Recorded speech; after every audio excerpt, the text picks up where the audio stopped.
sebelum kita lanjut ke berita terlengkapnya, alangkah mulianya bagi kalian untuk tekan tombol like, dan yang belum subscribe, tolong subscribe channel ini. Ikut TC KMS Kadeinse, Marcelino Ferdinand berpeluang tampil lawan klub Liga Belanda. KMS Kadeinse akan melakoni 2 pertandingan uji coba di Belanda. Mereka akan menghadapi Football Club Groningen dan Football Club Emmen. Laga itu wajib dimaksimalkan Marcelino Ferdinand. Groningen dan Emmen dikenal sebagai klub yang gemar mendatangkan pemain muda berbakat. Pramusim 2023/2024 menjadi tur perdana Marcelino Ferdinand bersama KMS Kadeinse. Pengalaman ini bakal sangat berharga buat pemain berusia 18 tahun itu.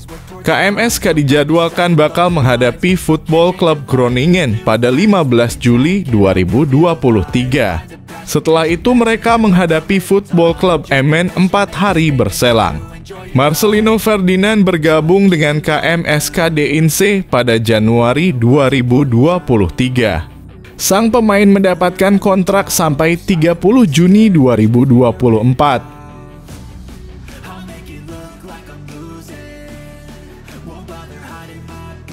Windah Basudara galang dana untuk legenda Timnas Indonesia.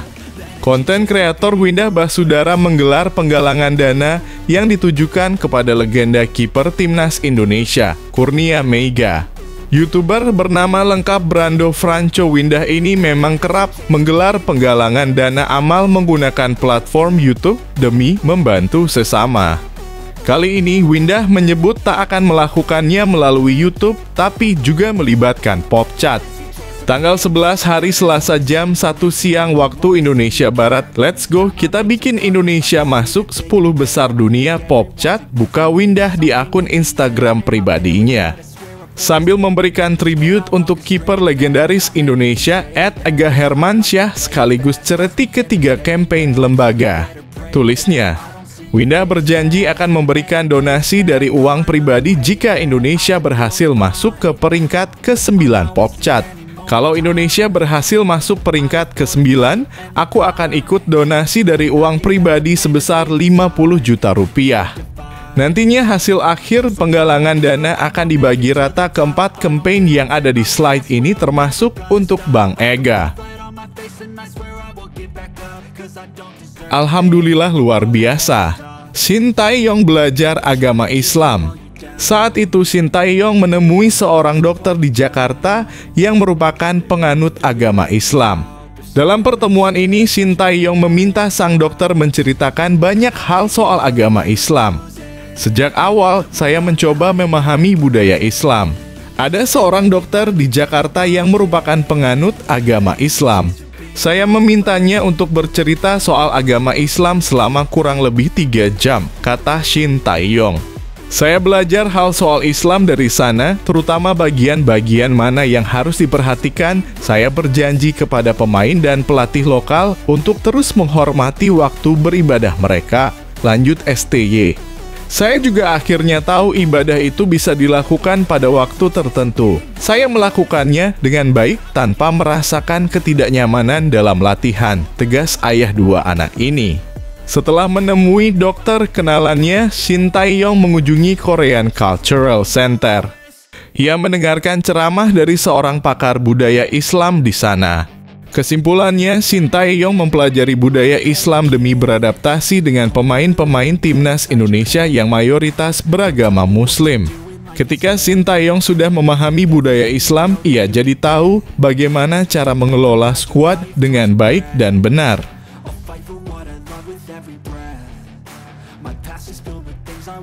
Dipanggil Bima Sakti, pemain andalan Shin Tae-yong siap balaskan dendam Timnas U20 Indonesia.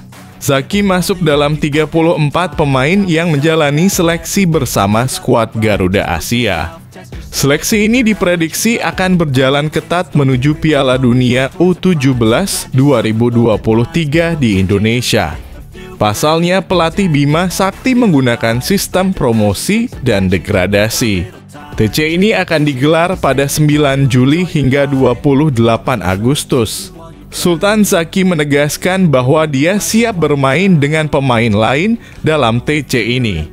Menurutnya masuk dalam skuad Garuda Asia bisa menambah pengalaman. Apalagi mereka akan tampil di Piala Dunia U17 2023. Pada turnamen tersebut, pemain-pemain potensial di seluruh dunia akan berkumpul. Saya optimistis dipanggil ke Timnas U17 Indonesia. Pemain berusia 17 tahun ini memiliki modal yang cukup untuk menembus Timnas U17 Indonesia. Pasalnya, dia sudah menjalani didikan keras Shin Tae-yong di Timnas U20 Indonesia.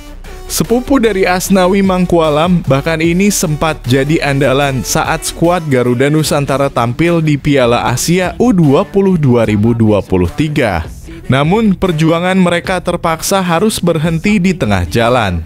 FIFA akhirnya mencabut Indonesia sebagai tuan rumah Piala Dunia U20 2023. Kegagalan tampil di Piala Dunia U20 membuat dia akan berjuang keras untuk tampil di Piala Dunia U17.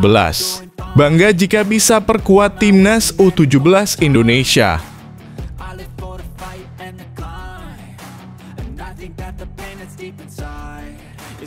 Makin tambah runyam dan kacau.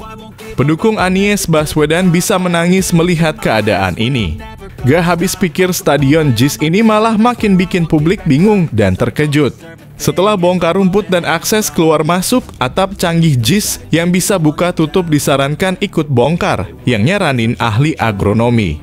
Chairman Karya Rama Prima Kamal Mutakin mengusul agar renovasi Jakarta International Stadium JIS tidak hanya dilakukan pada rumput di lapangan utama dan akses keluar masuk stadion saja. Dia mengatakan renovasi Stadion Kebanggaan Anies Baswedan itu juga bisa menyasar atap stadion.